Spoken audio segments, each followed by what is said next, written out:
दिवाली की वो खौफनाक रात। सब लोग यह तो जानते हैं कि दिवाली जगमगाती रोशनी और लाइट्स का त्योहार है, पर जो ज़्यादातर लोग नहीं जानते वो ये है कि दिवाली की रात अमावस्या की रात होती है और हर अमावस्या की रात काली शक्तियाँ सबसे ज़्यादा ताकतवर हो जाती है।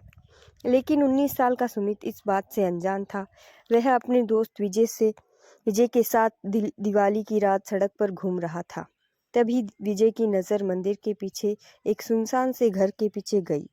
वहाँ एक सुंदर लड़की लाल साड़ी पहनी दिया जला रही थी। विजय सुमित को लेकर उस घर के पास चला गया। जैसे ही दोनों वहाँ पहुँचे, उन्होंने देखा कि पूरा घर दियों से सजा था। उन्हें बालकनी में खड़ी वह सुंदर लड़की नजर आई। उसने फिर वही मन लुभाने वाली मुस्कान देकर उन दोनों को अंदर बुलाने का इशारा किया। घर अंदर से भी उतना ही खूबसूरत सजा हुआ था जितना कि बाहर से। मेज पर खाने के लिए अलग अलग चीज़ें रखी हुई थी। सुमित मेज से एक लड्डू उठाकर खाने लगा, पर उसके साथ हाथ से गलती से वह नीचे गिर गया। जैसे ही सुमित लड्डू उठाने के लिए नीचे झुका, उसने देखा कि मेज के नीचे एक भयानक काली परछाई थी, जो सुमित को देखते ही कहीं गायब हो गई। सुमित जैसे ही विजय को यह बताने ऊपर उठा, उसने देखा कि विजय सीढ़ियों के ऊपर खींचा चला जा रहा था। सुमित बेहद घबराने लगा था।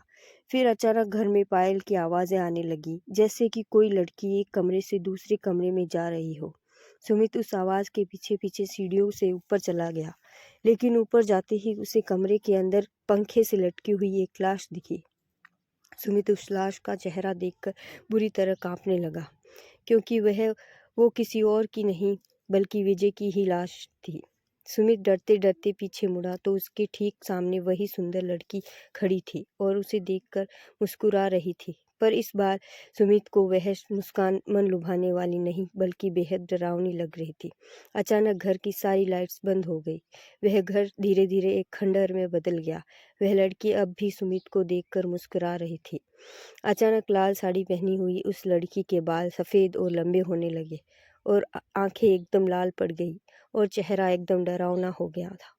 सुमित उसे देखकर एकदम सुन्न पड़ गया था। वह लड़की हाथ में चाकू लिए सुमित की तरफ बढ़ रही थी। सुमित ने किसी तरह अपना होश संभाला और बिना कुछ सोचे सीधा घर से बाहर भागा, लेकिन वह लड़की अभी भी सुमित के पीछे पीछे आ रही थी। वह लड़की सुमित को मारने के लिए अपना हाथ उसकी तरफ बढ़ाया, लेकिन सुमित तब तक बाहर निकल गया था। उसने जल्दी से घर का दरवाज़ा बाहर से बंद कर लिया। वह लड़की उस दरवाजे को अंदर से बहुत ही तेज से ठोक रही थी, लेकिन अचानक ठोकने की आवाज़ बंद हो गई और फिर सुमित को उस लड़की की चीखने की आवाज़ें सुनाई देने लगी, जैसे वह उस घर के अंदर कैद हो गई हो। सुमित वहाँ से जल्दी से निकला और अपने घर जाकर चुपचाप सो गया। अगली सुबह जब सुमित उठा तो उसकी माँ ने बताया कि उसका दोस्त विजय कल रात से लापता है। तब सुमित ने पूरा किस्सा अपनी माँ को बताया। माँ ने उससे कहा कि कई साल पहले दिवाली की रात एक लड़की ने उस घर में आत्महत्या की थी। तब से उसकी आत्मा उसी घर में भटकती रहती है। किसी को कभी पता नहीं चल पाया कि उसने आत्महत्या क्यों की थी और उस घर में कोई भी नहीं जाता। यह बात सुनकर सुमित पूरी तरह हिल गया। वह यह यकीन करना चाहता था कि जो भी उसके साथ हुआ वह एक बुरा सपना था, पर उस रात के बाद उसका दोस्त विजय कभी वापस नहीं आया और सुमित को आज भी दिवाली की वो खौफनाक रात और उस लड़की की भयानक चीखें सोने नहीं देती।